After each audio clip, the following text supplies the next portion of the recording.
A prosecutor for the International Criminal Court on Thursday formally requested judges to authorize an investigation into alleged crimes against humanity and other inhumane acts carried out against Rohingyas in Burma. According to the court documents, the prosecutor alleges that there is a reasonable basis to support that Burmese armed forces, along with police and civilians, carried out crimes against humanity that facilitated the mass deportation of Rohingya across the nation's western border into Bangladesh starting in 2016. The request comes days after United Nations investigators warned that fresh human rights violations are being committed against civilians still in the area by Burmese security forces. At least 700,000 Rohingya people were deported from Myanmar to Bangladesh through a range of coercive acts, the office of the prosecutor wrote in a statement. That great suffering or serious injury has been inflicted on the Rohingyas through violating their rights to return to their state of origin. Last year, ICC Chief Prosecutor Fatou Bensouda opened a preliminary investigation into the atrocities.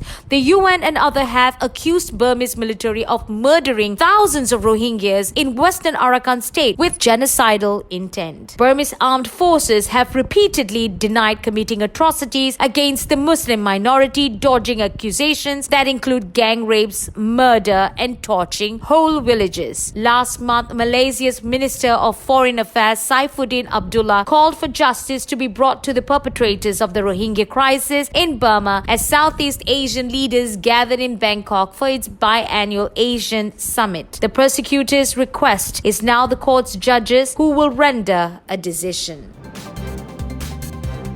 The Emirates Red Crescent (ERC) began implementing a new phase of its relief campaign to assist Rohingya refugees in Bangladesh. The aid provided by the program included the distribution of thousands of food parcels benefiting some 15,000 refugees in refugee camps in Cox's Bazar, as well as shelter materials, clothes, cleaning supplies, and food supplements for children. The move is in line with the UAE leadership's directive and with the monitoring of Sheikh Hamdan bin Zayed Al Nahyan, ruler's representative in Al Dhafra region and chairman of the ERC. An ERC delegation led by Khalfan Sarhan Al Rumaiti, director of the ERC office in Abu Dhabi, arrived in the Bangladeshi capital Dhaka to supervise the distribution of the aid to refugees and assess their humanitarian conditions. Dr. Muhammad Atif Al Falahi, Secretary General of the ERC, stressed that the UAE always responds to the needs of refugees around the world and aims to ease their suffering. Bangladesh has received hundreds of thousands of refugees from Myanmar, and therefore the ERC decided to support these refugees and help Bangladesh provide them with decent lives, he added, noting that UAE has received many calls for assistance from partner humanitarian organizations. The UAE was among the first countries to respond to the Rohingya crisis, especially in response to the needs of women and children, by launching the UAE for Rohingya Women and Children's campaign. It provided assistance in the areas of education, food, health services, water, sanitation, and shelter to over 1.2 million refugees, including 720,000 children, 240,000 women, and 48,000 elderly people.